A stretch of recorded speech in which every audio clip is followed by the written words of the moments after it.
It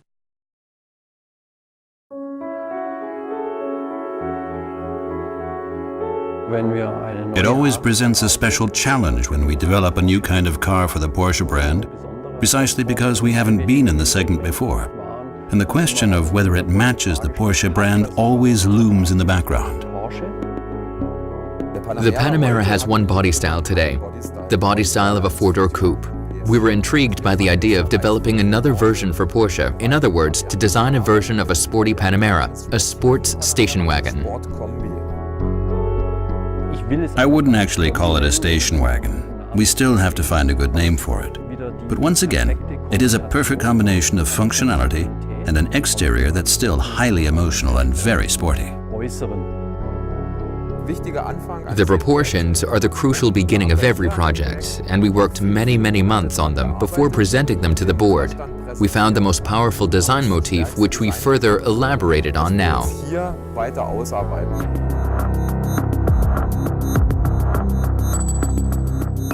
We arrived with our clay model, which we had developed stylistically seen still back in Weissach. You mustn't forget that the whole thing stems from the Porsche 911, which had the essentials of many elements of Porsche's design DNA. So we reinterpreted them for the new product of a Panamera station wagon. A Porsche has the typical Porsche proportions. We build sports cars in every segment, even if we're dealing with something like a station wagon. That's why the height-width ratio is very dramatic here again, like with the Panamera production vehicle today. And so, naturally, we find the really typical Porsche features in this car. Take the pronounced wings. These wings are always higher than the middle area of the bonnet. Here we applied this long-standing DNA characteristic to the Panamera as well. A Porsche always has an air intake, and the result is that even in the front view, the car draws itself deeply into the road at times. This soft shoulder is designed as wide as possible, because ultimately that's the area where a Porsche radiates the most sex appeal. Yes, the rear of the car is certainly the greatest challenge. We never had that kind of car at Porsche before. But once again, we reinterpreted the motif in such a way that it incorporates Porsche's long-standing characteristics. We've emphasized the broad edge, basically borrowing it from the 911 Carrera. But we came up with an elegant idea, a three-dimensional Porsche signature that's really deep. And later, when the model's finished, it will be made of glass with an anthracite-colored finish that will have a truly high-end, three-dimensional look and feel to it.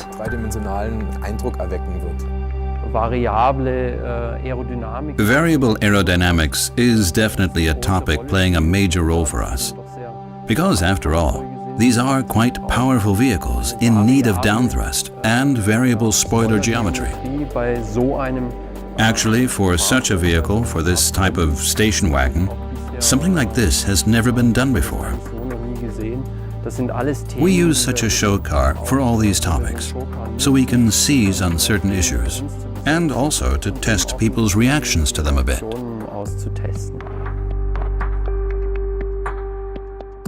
What you're seeing here is a hard model that we've milled based on the clay model.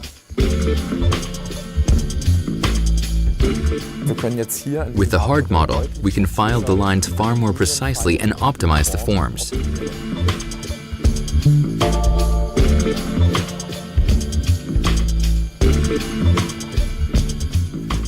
What we've got here is the Coke bottle shape, which is also typical for Porsche, with the door being slightly narrower than the rear wing. So the basic shape of the vehicle already makes a dynamic impression. It looks as if it was driving when it's standing still. The design feature typical for the Panamera is the air slot here in the front wing. While we retained this long-standing characteristic motif, we've modified it quite a bit and kept it a lot crisper. And here, we integrated a feature reminiscent of the 918 Spider. The wing shape in the front diffuser that also ends with such a facet out here. So we have this three-dimensional wing shooting into the front section. Here, the indicators are going to be nicely integrated, so the whole thing is typically show car again, a very elegant and classy form.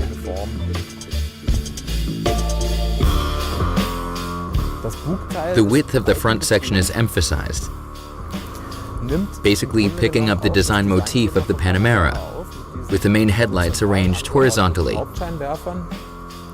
Naturally, we're going to elaborate on this in greater detail. There will be truly cutting-edge LED headlights, chrome-plated, painted, elevating the Porsche design language to a new level with the lights as well.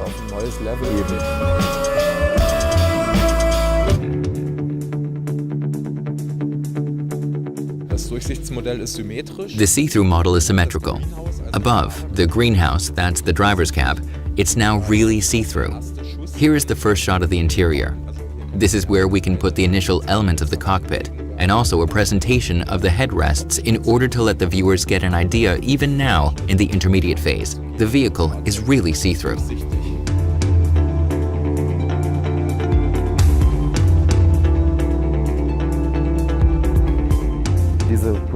This polyester layer allows us to fine-tune the most detailed radiuses. The wheel panel, for instance, with the right radiuses. Here, we have worked in the correct joint widths, which will show up in the paint later.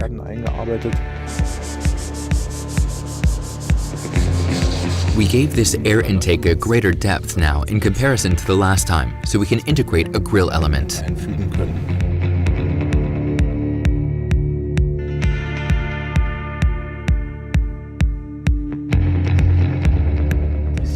Seems to be okay up to here, and then it kind of bends off here. Probably because the bottom one comes up. It probably essentially has to do so.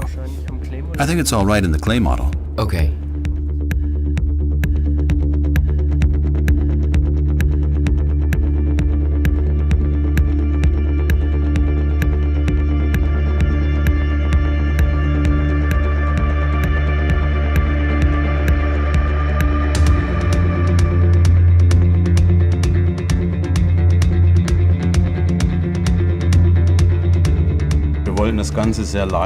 We want the whole thing to make a very light, very generous impression, yet still have the characteristics of a Porsche. So our tachometer is the highest point in the interior, with the center console rising in the front.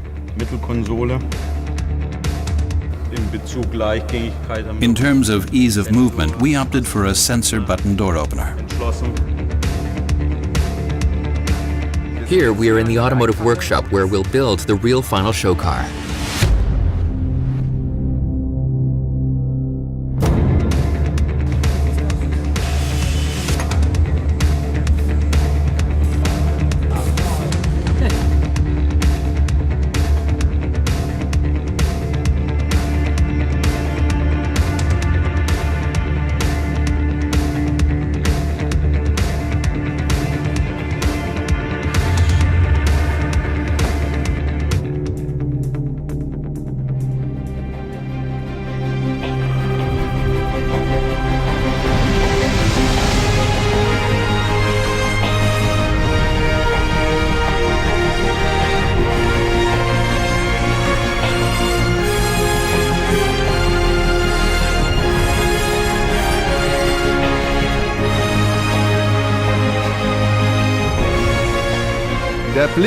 Looking at this design study means looking into the future of Porsche.